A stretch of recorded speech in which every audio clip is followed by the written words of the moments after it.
Earth's hidden warship finally emerged. The alien fleet knew fear. The first colony died without a scream. Out past the orbit of Neptune, in the cold dark where sunlight was only a rumor, the mining outpost of Kestrel Station had been home to 4,000 people. They mined ice and metal for the growing human expansion into the outer system. They had children there. They had a small school, and a bakery that made bread taste like home, even a billion miles from Earth.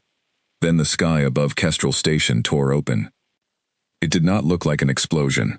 It looked like the universe folding on itself, a wound of green light spreading wide enough to swallow moons. Out of that wound came ships, not human ships. These vessels were shaped like blades, black and curved, longer than any skyscraper on Earth. They did not fire warning shots. They did not send a message first. They simply opened fire, and Kestrel Station became a memory in less than 90 seconds. 3 light hours away, on Mars, the sensor arrays picked up the flash before anyone understood what it meant.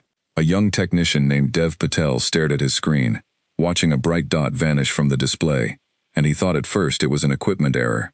Then a second alert came in, then a third. Whole channels of data went silent, one after another, like lights going out in a house room by room. By the time Earth's Global Defense Council understood what had happened, it was already too late to save Kestrel Station. It was already too late to save the 6 other small outposts near the edge of the solar system. All that remained was a fleet of alien warships, moving inward, toward the blue and green planet that still, after everything, held 9 billion human lives. Admiral Sarah Chen stood in the command center of Earth Fleet Headquarters, buried 300 meters beneath the Rocky Mountains, and watched the report scroll across the main screen. She had led human forces for 11 years. She had seen pirate raids, she had seen accidents, she had seen small skirmishes with unmanned probes from unknown origins. She had never seen anything like this. "Confirm the count," she said, her voice steady, even though her hands, folded behind her back, were not. "Confirmed, Admiral," said Lieutenant Okafor, her communications officer. 41 capital ships, escort craft numbering in the hundreds. They are moving at roughly 11% of light speed and holding formation. Their course puts them at Earth orbit in 19 days. 19 days. Sarah Chen had trained her whole life to defend her homeworld, and now that homeworld had 19 days to live or die. She turned to the wall of screens showing Earth's total military strength. It looked impressive on paper. 12 battle cruisers, 40 destroyers, 200 fighters. It was the largest fleet humanity had ever built, forged over decades of careful construction, after the world governments finally agreed that the stars were not empty and not friendly. But compared to 41 ships each the size of a mountain, it was a child's toy set, arranged against a wall of tanks. "Get me the council," Chen said quietly. "Now." 10,000 kilometers from where Sarah Chen stood, a very different kind of meeting was happening. It took place inside a chamber that did not appear on any official map of Earth. The chamber was carved into solid granite beneath the Nevada desert, sealed behind 3 layers of blast doors, cooled by systems that ran on their own private reactor. Only 11 living people knew this place existed. One of them was a man named Captain Marcus Webb. Marcus was 44 years old, with gray beginning to show at his temples, and a scar along his jaw from a training accident 20 years earlier. He had spent the last 15 years of his life doing something he was forbidden to speak about, even to his own family. His wife believed he worked as a systems engineer for a shipping company. His daughter, now 12, believed her father traveled often for boring meetings about cargo routes. The truth was that Marcus Webb was the commanding officer of the most secret and most powerful warship humanity had ever built. He stood now in front of a wall of monitors, watching the same reports that Sarah Chen was watching, 300 kilometers away and worlds apart in what she knew. The alien fleet, the fallen outposts, the 19 days. Beside him stood Dr. Elena Vasquez, the chief engineer who had spent a decade of her life making sure the ship under their feet, buried far below this chamber, hidden inside a hollowed-out section of an old decommissioned mine, would work exactly as designed, the one time it needed to. "They don't know we exist," Elena said softly, watching the monitors. "Not the aliens, not most of our own people, not even the fleet admiral upstairs." "That was the plan," Marcus said. "Build one true weapon, keep it hidden. let the world believe humanity's only defense is what they can see. And if the day ever came that a threat too large for the visible fleet arrived, then the hidden ship would answer, Elena finished. Except now that day is here, Marcus, and I need to ask you something honestly. Are we ready? Marcus did not answer right away. He thought of the years of construction, the secret shipments of rare alloys routed through 100 shell companies, the international agreement signed by only a handful of world leaders who would take the secret to their graves, the endless testing done in isolated deep space, where no satellite could see.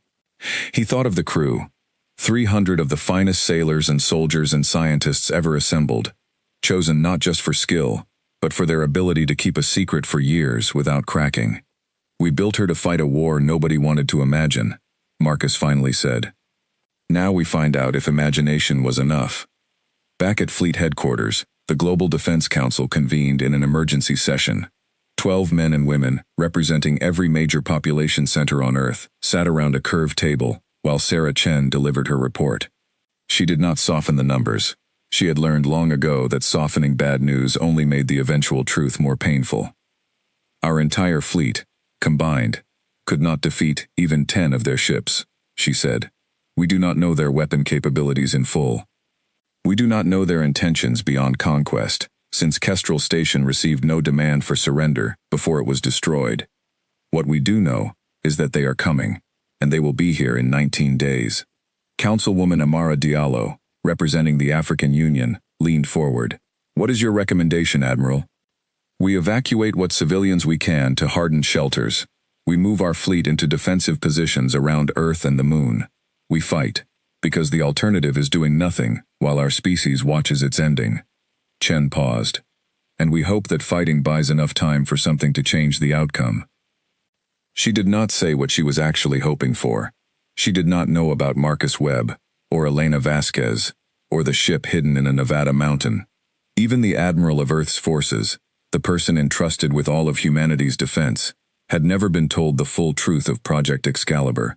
Only a small circle of past and present world leaders held that secret, and they had agreed, decades ago, that the ship would only be revealed the moment its use became unavoidable. That moment, unknown to Sarah Chen, was rapidly approaching. The meeting continued for 3 more hours. Plans were drawn. Evacuation routes to underground cities were confirmed. Every shipyard on Earth and the Moon began working around the clock, though everyone in that room understood that no amount of rushed construction could close a gap this wide in 19 days. When the meeting ended, President Elena Marsh, no relation to Dr. Vasquez, though people sometimes assumed there was, remained behind. She was the current holder of the deepest secret in human history, having inherited it from her predecessor, along with the launch codes and the location of a hidden mountain base that officially did not exist. She sat alone in the empty council chamber for a long while after everyone else had gone. Then she picked up a secure phone that connected to exactly one number, and she said 4 words that had not been spoken aloud by any sitting president in over a decade. Wake up the ship. 19 days is both a very long time and no time at all, depending on what you are trying to accomplish. For the civilians of Earth, it became 19 days of fear stitched together with forced calm.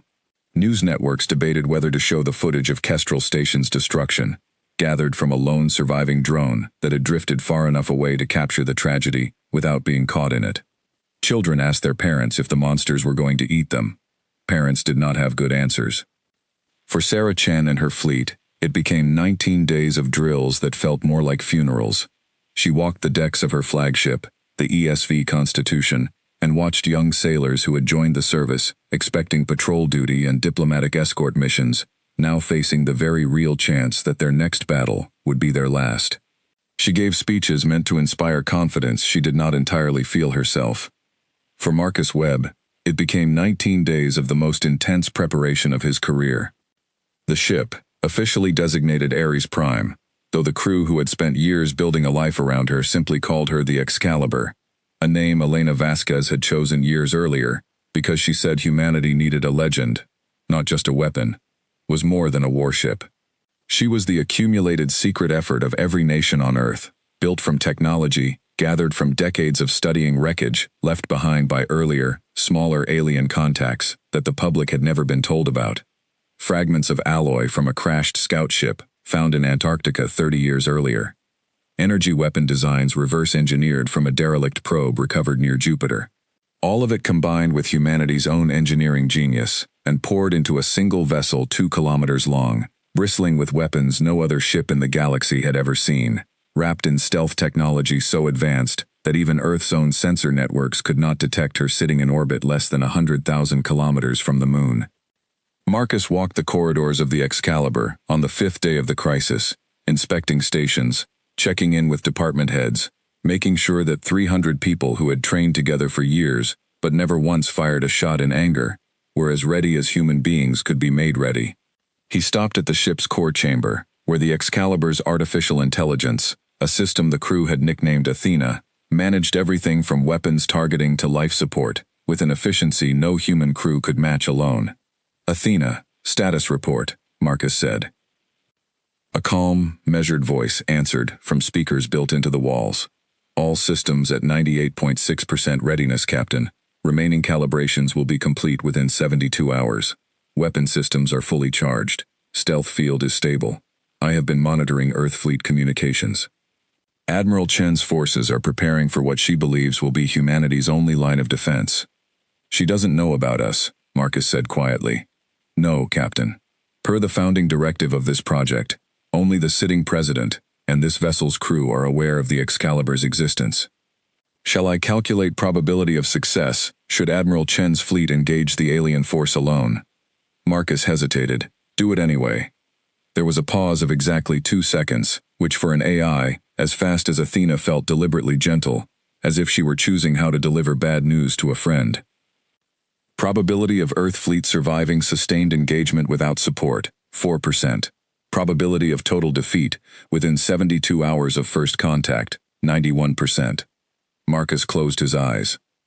Somewhere above him, 9 billion people were going about their lives, some of them terrified, some of them still hoping the news reports were exaggerating the danger, all of them completely unaware that their fate rested on a ship they didn't know existed, and a crew who had sworn, years ago, that they would give everything to be ready for a day like this one. "Then we make sure it doesn't come to that," Marcus said. "Elena, how long until we can move?"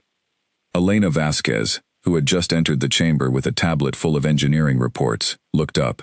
"Physically, we could leave dock in 6 hours if we had to. But Marcus, the whole plan depends on timing. If we reveal ourselves too early, we lose the advantage of surprise, and honestly, we lose the only edge we have against a fleet that outnumbers us badly, even with everything this ship can do. If we wait too long."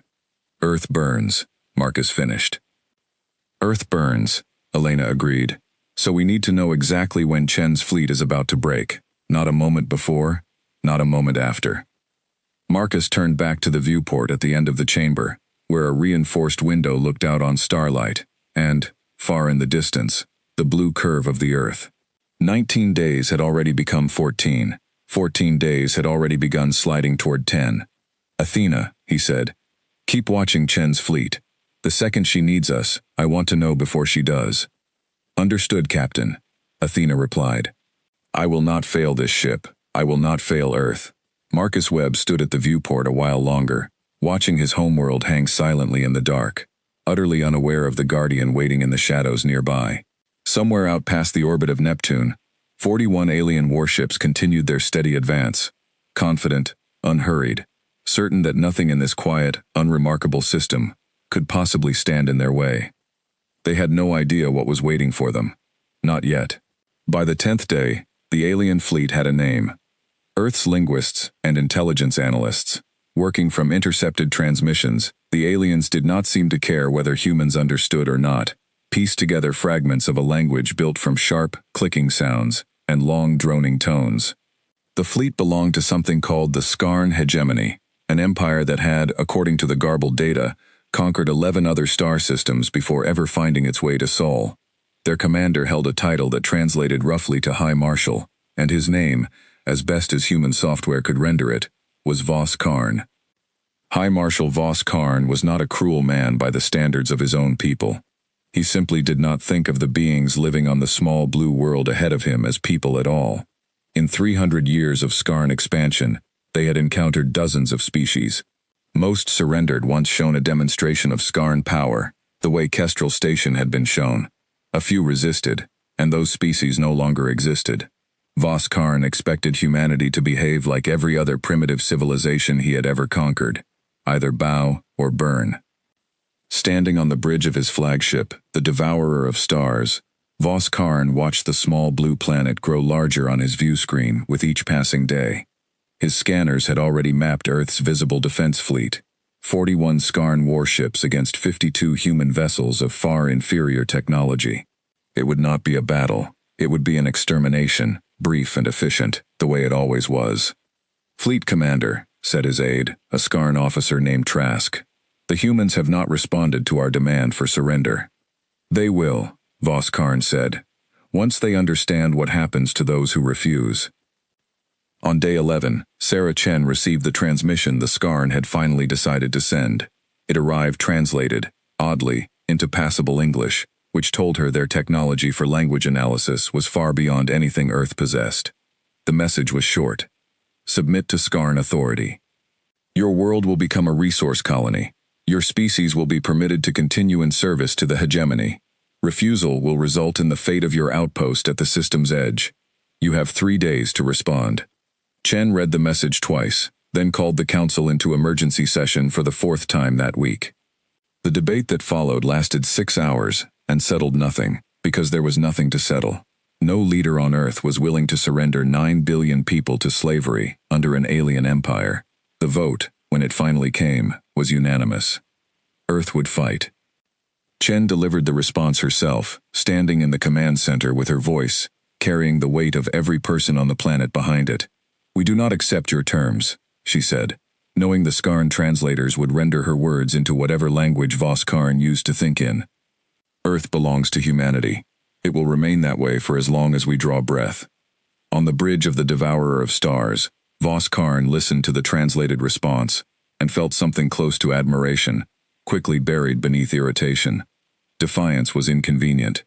Defiance meant a battle instead of a simple occupation, and battles, even easy ones, cost resources and time. "Very well," he said. "Advance the fleet. We will teach them the same lesson their outpost learned." The battle for Earth began on the 14th day, and it began badly. Sarah Chen had positioned her fleet in a defensive shell around Earth and the Moon, using the gravity wells and the natural cover of orbital debris fields left over from decades of space construction to try to blunt the Skarn advantage. It helped, but not nearly enough.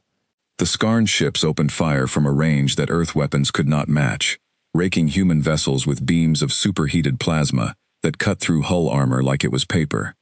The destroyer ESV Nairobi was the first Earth ship to fall, breaking apart in a silent flash of light that Chen watched from the bridge of the Constitution, with her jaw clenched tight enough to ache.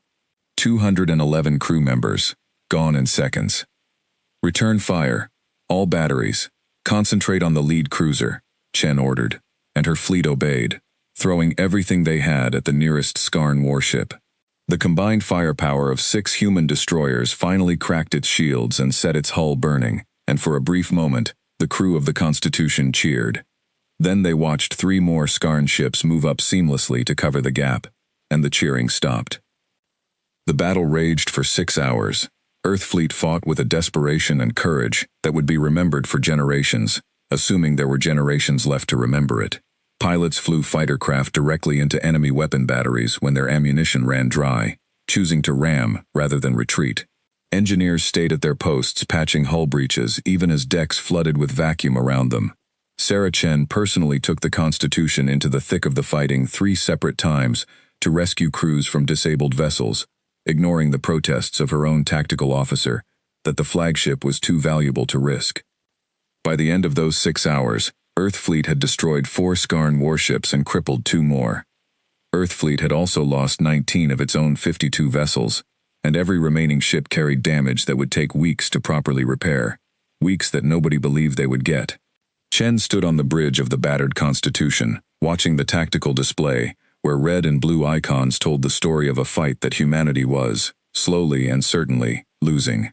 Voskarn had pulled his fleet back after the engagement, not out of mercy, but because Skarn tactics called for a pause to reassess an enemy that had proven more capable than expected. It was not retreat, it was patience before the final blow. "Admiral," said her tactical officer, a young man named Commander Reyes, whose voice was hoarse from 6 hours of shouting orders. "At current losses, we cannot survive a second engagement of this scale. If they come again with full force—" "I know, Commander," Chen said quietly. She did not need the math explained to her. She had done it herself, over and over, in the space between heartbeats during the fighting. 19 ships lost meant that of the 33 remaining, at least a dozen were too damaged to fight effectively. The Skarn fleet, even after losing 4 ships, still had 37 vessels of overwhelming power. She looked out at the stars, at the darkness where the Skarn fleet waited, gathering itself for the killing stroke, and for the first time in her 11 years as Admiral of Earth's forces, Sarah Chen did not know what to do next. Deep beneath the Nevada mountains, in the chamber that officially did not exist, Marcus Webb watched the battle unfold on his monitors, with his hands clenched into fists at his sides. Athena had been feeding him real-time data, pulled from Earth Fleet's own sensor network, quietly and without anyone at Fleet headquarters ever knowing their signals were being intercepted. He had watched the Nairobi die. He had watched 18 more ships follow her. He had listened to the recorded voices of Earth Fleet pilots, calling out warnings and farewells in the same breath, and something in his chest had gone tight and cold and furious. "Athena," he said. Assessment. Earth Fleet inflicted greater damage than the Skarn forces anticipated, based on patterns in their fleet movement following the engagement, Athena reported. However, Admiral Chen's forces cannot survive a second full engagement. Based on Skarn tactical patterns observed in historical data recovered from previous first contact incidents, I estimate the Skarn fleet will resume its advance within 48 to 72 hours, once damage assessment and repair cycles are complete on their end. 72 hours, Marcus repeated. Elena Vasquez stood beside him, her face pale, her hands gripping the edge of the console so tightly her knuckles had gone white. She had watched the battle too. She had memorized the names of every ship that fell, because it felt wrong somehow not to. "Marcus," she said, "we can't wait for the second engagement. If we wait until Chen's fleet is being wiped out, we might be too late to save what's left of it. We might only get there in time to avenge them, not protect them." "I know," Marcus said. He turned away from the monitors and looked at his engineer, his friend of 15 years, the woman who had poured as much of her life into the Excalibur as he had. "But if we go now, before the Skarn fully commit to the second attack, we lose the element of surprise. They'll see us coming. They'll adjust. We built this ship to win one decisive engagement, Elena, not to fight a long grinding war we can't win through attrition. Timing is everything." "Then when?" Elena demanded. "Marcus, tell me when, because I am watching real human beings die on that screen, while we sit down here in the dark, hidden, safe, waiting for the perfect moment that might not come." Marcus did not answer right away. He thought of his daughter, 12 years old, currently sitting in a shelter beneath their home city with her mother, both of them believing her father was simply away on business, both of them terrified in the ordinary, human way that came from watching the news and understanding, on some level, that everything might end. He thought of Sarah Chen, a woman he had never met, but whose voice he had now heard countless times through intercepted communications, giving orders, giving comfort, giving everything she had to protect a world that did not know it had another line of defense. "We move the moment the Skarn fleet commits to the final assault," Marcus said. "Not before. Athena, I want constant surveillance on their fleet movements. The second they break from standby posture and begin advancing with intent to finish this, you tell me immediately, and we launch within the hour." "Understood, Captain," Athena replied. "I will not miss the moment." Elena exhaled slowly, some of the tension leaving her shoulders, though her eyes were still fixed on the monitor, where the battered remains of Earth Fleet limped back toward defensive positions around the moon. "Okay," she said. "Okay, we wait for the signal. But Marcus, when it comes, we don't hesitate. Not for 1 second." "We won't," Marcus promised. "This ship was built for exactly this moment. Every person on this crew signed up knowing they might spend their whole life training for a battle that never comes, or one single day that decides everything. That day is almost here." Down in the depths of the Excalibur, in quarters and mess halls and engineering bays across the 2-kilometer length of the ship, 300 crew members felt the shift in the air, the tightening of routine into readiness, even before official word reached them. Weapons officers ran diagnostic checks for the 10th time that day. Medical staff inventoried supplies they hoped they would never need to use. A young pilot named Ensign Tomas Reyes, no relation to the Commander Reyes serving under Sarah Chen, though the coincidence would later be noted by more than one historian, sat in his fighter craft's cockpit during a routine check and found his hands shaking slightly for the first time since joining the crew 4 years earlier. He was 23 years old. He had trained for a war he had been told, in vague and careful language, might never actually happen. Now, watching the reports scroll across his cockpit display, watching the casualty numbers from Earth Fleet's first engagement, he understood, with sudden and total clarity, that it was happening, and that he would be part of whatever came next. He closed his eyes for a moment, steadied his breathing, and thought of every simulation, every drill, every long hour of training that had brought him to this point. Then he opened his eyes, and he was ready.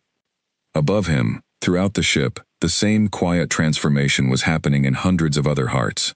Fear did not disappear. It simply made room for purpose. 72 hours, maybe less. The Excalibur waited in the dark, patient and hidden, a blade held back until the exact moment it was needed most, while above the earth, Sarah Chen gathered the remains of her fleet and prepared, without knowing any help was coming, to make her final stand. 61 hours after the first battle ended, High Marshal Vos Karn stood on the bridge of the Devourer of Stars and gave the order that would begin the end of the fight for Earth. Repairs to the fleet are sufficient, he told his aide, Trask. The humans fought with more skill than expected, but skill does not overcome numbers forever. Signal the fleet.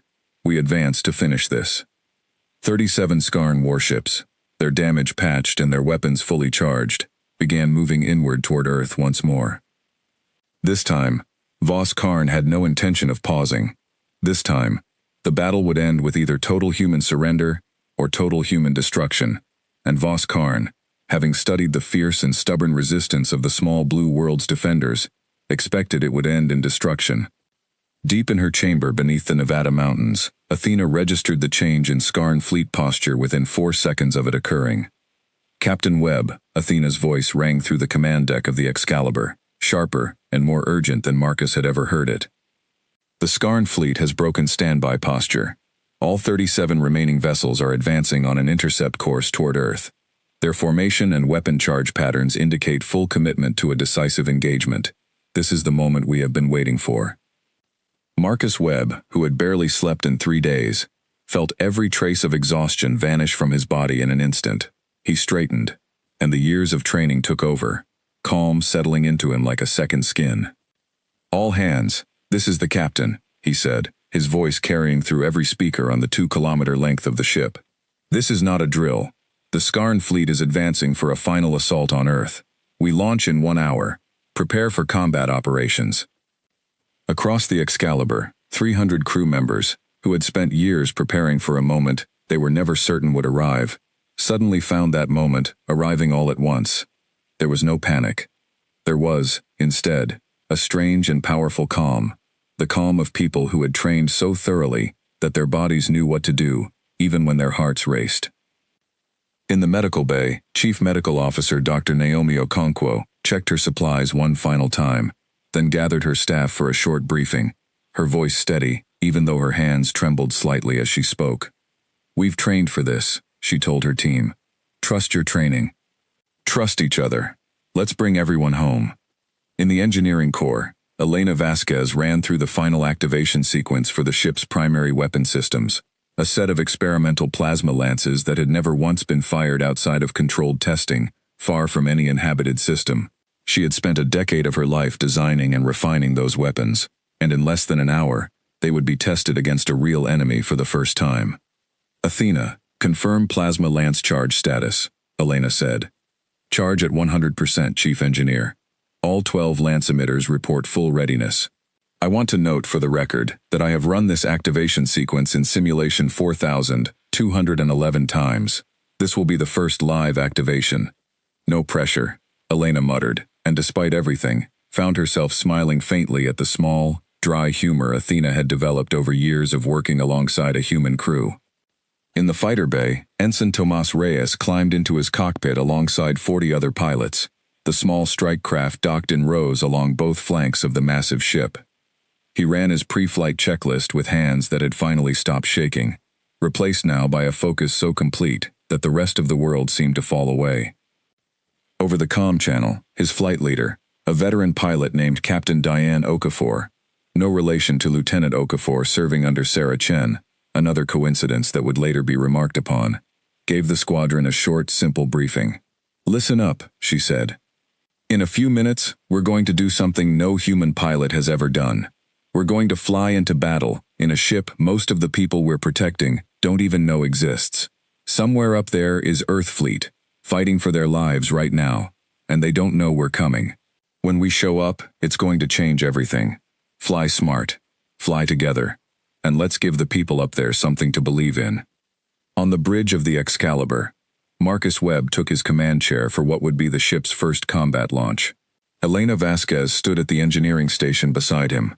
Athena's presence hummed quietly through every system on the ship, a silent partner in everything that was about to happen. "Athena," Marcus said, "give me a status on the battle." A holographic display bloomed to life above the command deck, showing a live tactical map assembled from intercepted Earth Fleet sensor data. The Skarn fleet, 37 ships strong, had closed to within engagement range of Earth's defenses. Sarah Chen's remaining 33 ships, many still damaged from the first battle, had taken up positions in a tight defensive formation around the planet, clearly intending to make their stand as close to Earth as possible, buying every last second they could for evacuation efforts on the ground. "Engagement has begun, Captain," Athena reported.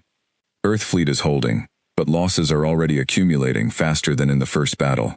At current rates, I estimate total defeat of Earth Fleet within 90 minutes. Marcus stared at the display, at the icons representing thousands of human lives, locked in a battle they could not win. He thought of Sarah Chen, whose voice he had listened to for days now, a woman fighting with everything she had for a world that didn't know help was coming. "Take us out," Marcus said quietly. "Full stealth, maximum speed. Get us to Earth." "Course laid in, Captain," Athena confirmed. Estimated arrival at the battle zone, 18 minutes. The Excalibur, hidden for years beneath the surface of a decommissioned Nevada mine, rose slowly from her concealment through a massive hidden launch shaft that had been carved out over a decade of secret construction. As she cleared the surface and rose into the night sky, her stealth systems engaged fully, bending light and scrambling every form of detection technology known to human or Skarn science. To any observer, human or alien, she simply did not exist. She was a shadow moving against the stars, 2 kilometers of humanity's best-kept secret, finally answering the call she had been built for. Inside the ship, the mood was a strange mixture of terror and determination. 300 crew members, most of whom had never seen combat, moved to their stations, with the practiced efficiency of years of drills. Marcus walked the command deck slowly, meeting the eyes of his officers, offering a nod here, a steady word there. "We've trained for this our whole careers," he said to the bridge crew, his voice calm but carrying to every station. "Some of you gave up promotions in the regular fleet to serve on a ship you couldn't tell your families about. Some of you gave up years with people you love, keeping a secret that weighed on you every single day. All of that, everything, was for this moment. Today, we prove it mattered." Elena Vasquez, standing at her station, felt her chest tighten with something that was equal parts fear and pride. She thought of the 10 years she had spent designing weapons she hoped would never need to be fired in anger. Weapons built from fragments of alien technology recovered under extreme secrecy. Weapons that represented humanity's determination to never again be caught unprepared. 18 minutes to the battle zone, Athena announced. Earth Fleet casualties continuing to mount. Admiral Chen's flagship, the ESV Constitution, has sustained significant damage, but remains operational. Marcus's jaw tightened at the name. He had come to think of Sarah Chen almost as a colleague over the past weeks, despite never having spoken to her directly, despite her having no idea he existed. He had watched her fight with a courage that reminded him why humanity deserved to survive this war. "Athena," he said. "When we arrive, I want a full tactical assessment before we engage. I don't want to waste the element of surprise on anything less than a decisive strike." "Understood, Captain." Compiling Skarn fleet weak points based on damage patterns observed in the first engagement. The minutes ticked by in tense silence, broken only by the soft hum of the ship's systems and the occasional status update from department heads across the vessel. In the fighter bay, 40 pilots sat ready in their cockpits, watching the countdown on their displays. In the medical bay, Dr. Okonkwo and her team stood by, praying they would not be needed, but ready if they were. In engineering, Elena Vasquez watched power flow steadily into the plasma lances, weapons about to be tested for the first time against a real and desperate enemy. 10 minutes, then 5. Then 1. "Captain," Athena said, her voice carrying a note that, for an artificial intelligence, sounded remarkably close to anticipation. "We are entering the battle zone. Earth fleet is down to 21 operational vessels. The Skarn fleet has begun concentrating fire on Admiral Chen's flagship. Estimated time until the Constitution's destruction, 4 minutes. Marcus Webb stood from his command chair, his hands steady, his voice carrying the full weight of everything his ship and crew had trained for across so many hidden years. "Drop stealth field," he ordered. "Let's show them what Earth has been hiding." On the bridge of the Constitution, Sarah Chen braced herself against her command chair as another Skarn plasma bolt struck the ship's failing shields, sending a shudder through the entire vessel. Sparks rained down from a damaged console nearby. Somewhere below decks, an alarm blared, warning of a hull breach on Deck 7. "Shields at 22%, Admiral," reported Commander Reyes, his voice strained but level. "We can't take many more hits like that." Chen looked at the tactical display, at the wreckage of what had once been her proud fleet. 21 ships remained of the 52 she had led into battle 3 days earlier. The Skarn fleet, despite the damage inflicted in the first engagement, still numbered 37 vessels, and they were closing in on the Constitution, with clear intent to finish the fight by destroying Earth's flagship first. "All remaining ships, converge on the Constitution's position," Chen ordered. "We hold the line here. We hold it as long as we can." She did not say the words that hung unspoken in the air of the bridge, that holding the line would only delay the inevitable by minutes, not prevent it. She had made peace, somewhere in the last 3 days, with the likelihood that she would not survive this battle. What mattered now was buying every possible second for the evacuation efforts continuing on Earth's surface, where millions of civilians were still being moved into deep shelters that might, if humanity was very lucky, protect at least some of them from what was coming. "Admiral," Lieutenant Okafor called out, her voice suddenly sharp with confusion. "Sensors are picking up something. I don't understand what I'm seeing." "Report," Chen snapped. Something just appeared behind the Skarn fleet's rear formation. "It wasn't there a second ago. It's massive, Admiral. Larger than anything in our fleet, larger than anything in theirs." Every head on the bridge turned to the main view screen as the image resolved. There, against the black backdrop of space, was a ship unlike anything Sarah Chen had ever seen. 2 kilometers of dark hull, bristling with weapon emplacements, moving with a grace that seemed impossible for something so large. It had simply appeared, as if stepping out of the darkness itself, directly behind the Skarn fleet's rear guard. "That's..." Chen's voice failed her for a moment. In 11 years as Admiral, she had never lost her composure on the bridge. She nearly lost it now. "That's one of ours. Look at the hull markings. That's a human ship. Admiral, we have no record of any vessel matching that configuration," Reyes said, staring at the display in disbelief. "Nothing that size exists in Earth's registered fleet." On the bridge of the Devourer of Stars, High Marshal Vos Karn experienced something he had not felt in decades of conquest. Genuine, unfiltered surprise. "Report," he demanded, his clawed hand gripping the edge of his command console. "Where did that vessel come from? How did it bypass our sensor net?" "Unknown, Fleet Commander," Trask said, his voice betraying an unusual edge of alarm. "It was not detected on any approach vector. It simply appeared. Scanning now." "Fleet Commander, its mass readings are extraordinary. Weapon signatures we have never encountered before." Vos Karn stared at the new arrival on his view screen, his mind racing through 300 years of Skarn conquest history, searching for any precedent. He found none.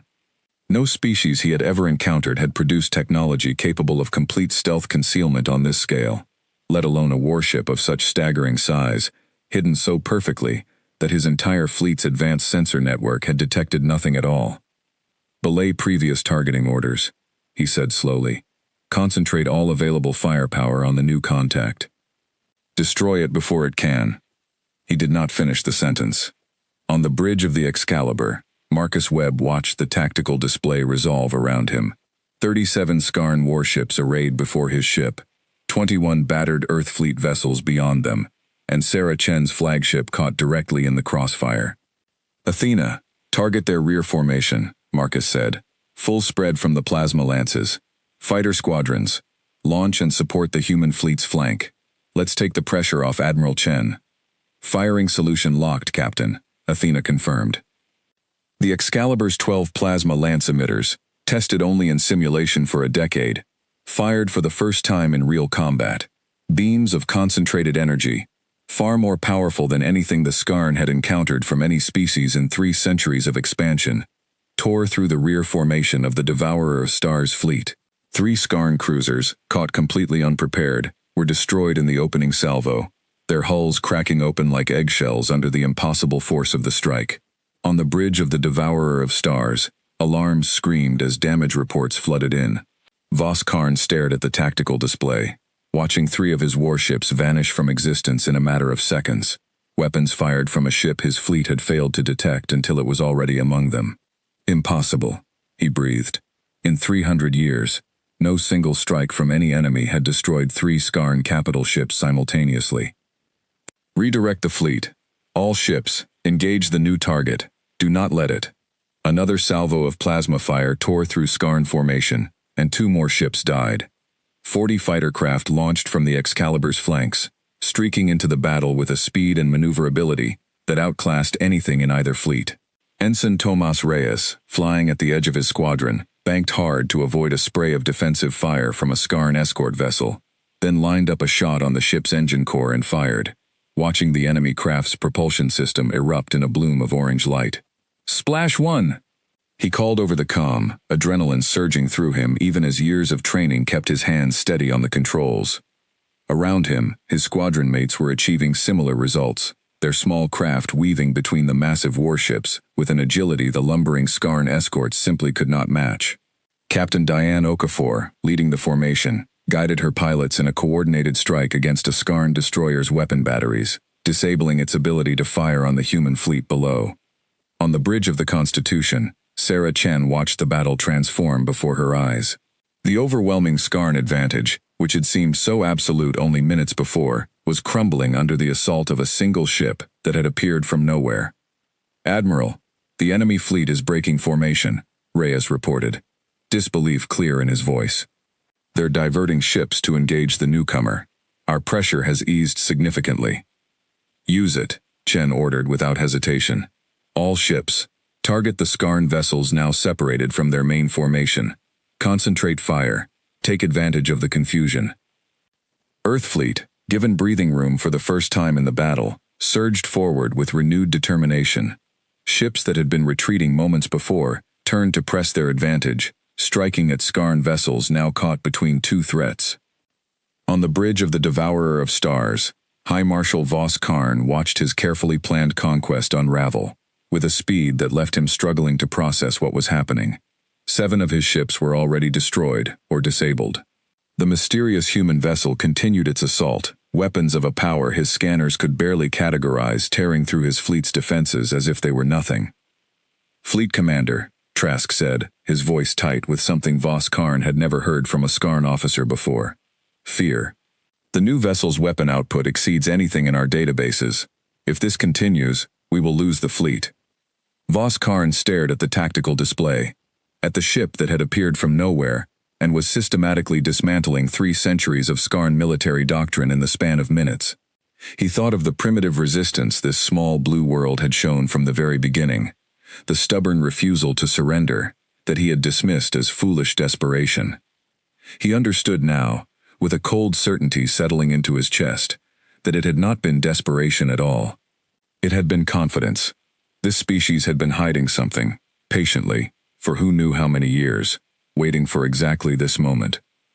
"All ships, this is High Marshal Vos Karn," he broadcast, his voice carrying across the remaining Skarn fleet. "Concentrate everything on the human capital ship. If we can destroy it, the rest of their forces will fall easily.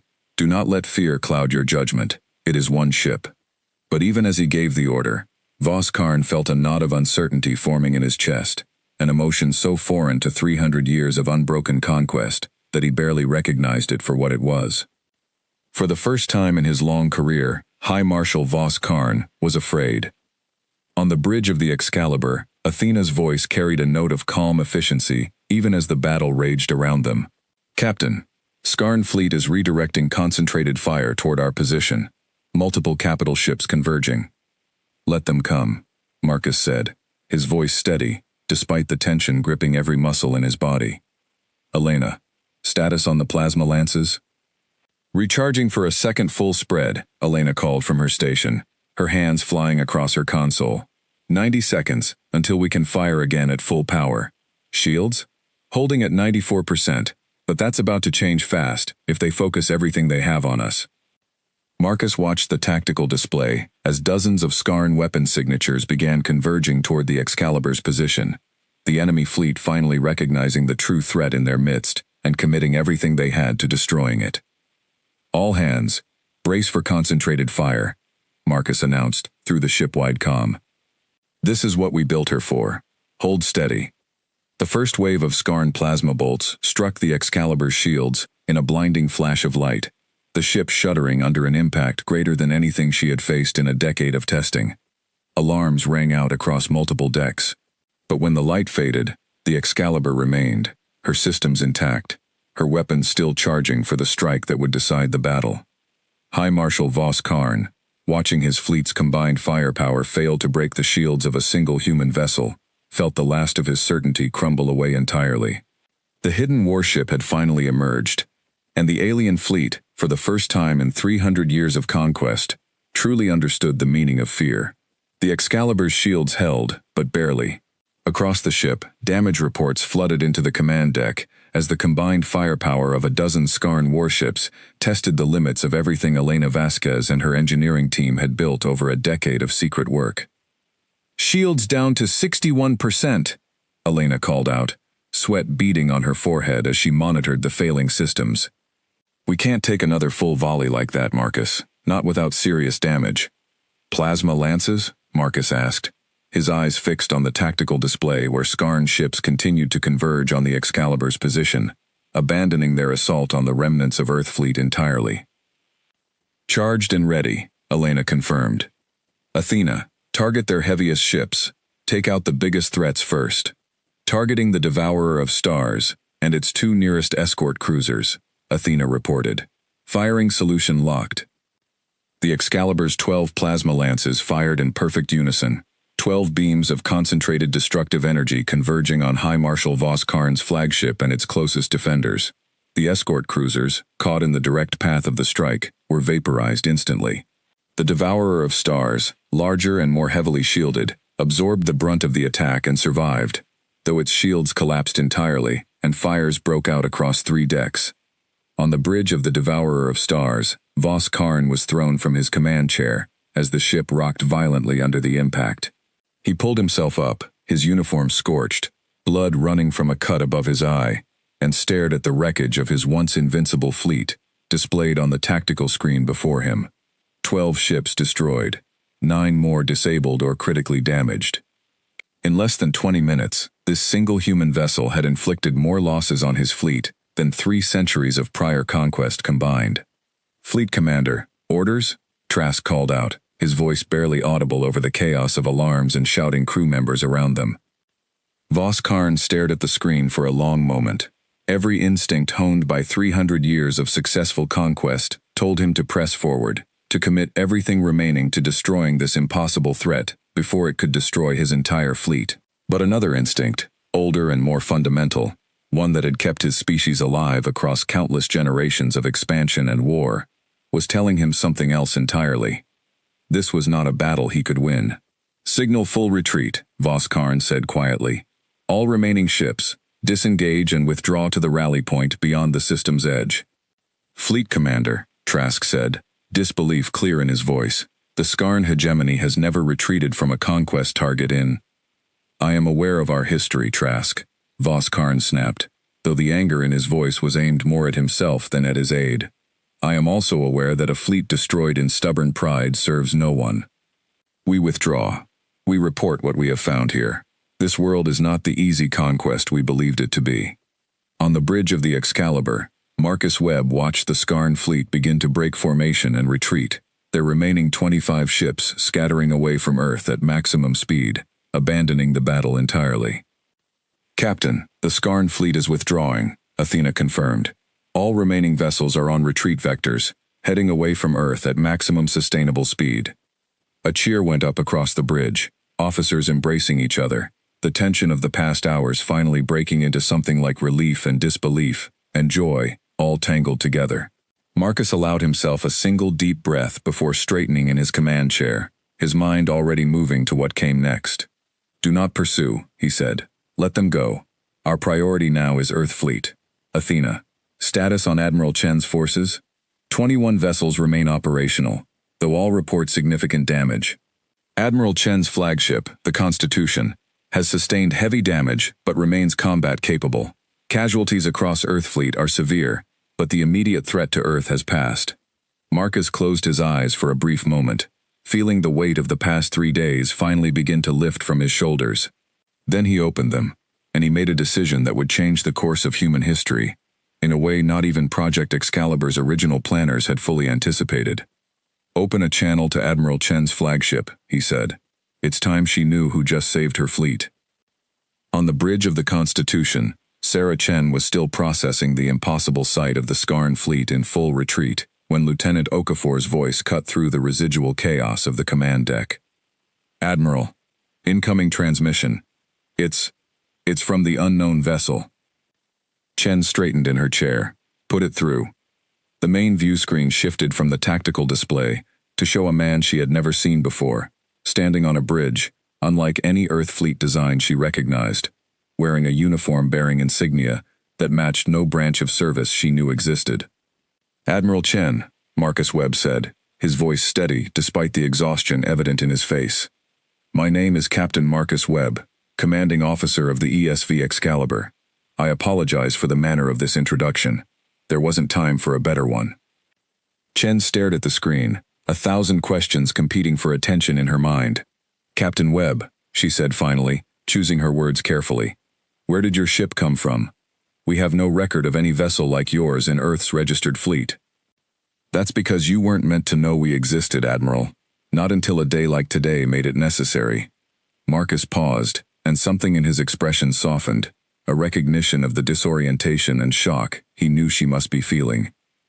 The Excalibur is the product of a project that predates both our careers, built in total secrecy by a small group of world leaders who understood, decades ago, that Earth would eventually face a threat too large for our visible defenses alone.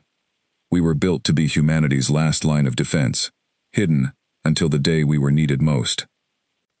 Chen absorbed this in silence for a long moment, looking at the wreckage of her fleet on the secondary display, at the retreating Skarn ships, at the impossible vessel that had appeared from nowhere and turned certain defeat into victory. You could have told us, she said quietly. You could have told me. My people died today, Captain Webb, not knowing that help might be coming. I know, Marcus said, and the guilt in his voice was genuine. I watched every ship you lost, Admiral. I watched the Nairobi. I heard the names of every crew member who didn't make it home. Believe me when I tell you, that decision was never made lightly, and it was never made by me alone. It was made decades ago, by people who believed that the element of surprise was the only advantage that could save this planet when the day finally came. I don't know if they were right. I only know that today, it worked. Sarah Chen looked at the man on her screen for a long moment, feeling anger and gratitude and grief all warring inside her at once. 11 years of leading Earth's defense, and she had never known that an entire warship, an entire crew, an entire decade of secret construction had existed just beyond her knowledge, waiting for a moment like this one. We'll discuss the ethics of secrecy another time, Captain, she said finally. Right now, I have wounded ships and wounded people who need help. Can the Excalibur assist with recovery operations?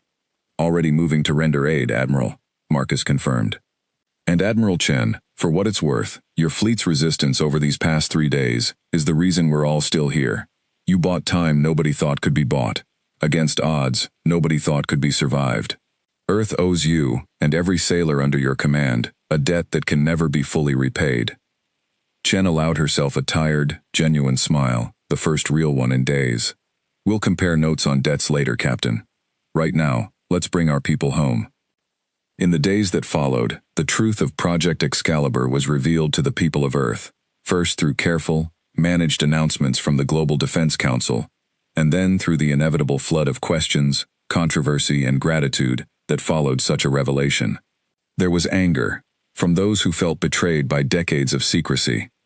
There was awe, from those who understood the scale of what had been quietly built and hidden for humanity's protection. There was, above all, an overwhelming wave of relief and pride that swept across a planet that had come within hours of conquest, and had instead found a way to survive. Sarah Chen and Marcus Webb stood together at a memorial ceremony held 3 weeks after the battle, honoring the crews of Earth Fleet who had given their lives in the desperate defense that had bought humanity the time it needed. Chen had insisted, over the objections of several council members who wanted to keep the Excalibur's existence minimized in public accounts, that Captain Webb and his crew stand beside Earth Fleet survivors, not separate from them. We fought the same battle, she had told the council firmly, just different parts of it. They deserve to be honored the same way. Far beyond the edge of the solar system, the remnants of the Skarn fleet limped home to report their failure to the hegemony's ruling council. High Marshal Vos Karn, stripped of his rank for the unprecedented defeat, spent the remainder of his days warning anyone who would listen that the small blue world called Earth was no longer a target worth pursuing carelessly. Word of the battle spread slowly through the wider galaxy, carried by traders and travelers and the few other species who had learned, through long observation, to keep their ears open for news of shifting power. A new name began to circulate among the stars, spoken sometimes in caution, sometimes in respect. Earth, the world that had hidden a warship in the shadows for decades, waiting patiently, and had shown an empire the true meaning of fear the moment it dared to threaten what belonged to humanity. Marcus Webb returned home to his family, for the first time able to tell them the truth about the years he had spent away. His daughter, now aware that her father had commanded the ship that saved the world, looked at him with a mixture of pride and wonder that he would carry in his heart for the rest of his life. Elena Vasquez continued her work, now openly, leading a new generation of engineers who would build on everything the Excalibur had proven possible, preparing humanity for whatever challenges the stars might bring next. And Sarah Chen, standing once more on the bridge of a rebuilt Earth fleet, looked out at the stars, with a new understanding of her world's place among them. Earth was no longer simply a target waiting to be found by hostile forces. Earth had shown, in one decisive battle, that it was capable of hiding its strength, biding its time, and answering any threat, with a resolve that no enemy should ever underestimate again. The hidden warship had finally emerged, and the galaxy, slowly but surely, was beginning to understand what that meant. Humanity was no longer alone in the dark, but for the first time in its history among the stars, humanity was no longer afraid of what waited there either. The Excalibur returned to orbit above Earth, no longer hidden, no longer secret, a silent guardian, standing watch over the world it had sworn to protect. And though the Skarn hegemony would one day return, and other threats would surely follow in the long history still ahead, humanity now understood something it had never fully believed before that day. They were not defenseless. They had never truly been alone. And whatever came next, out of the vast and endless dark between the stars, Earth would be ready.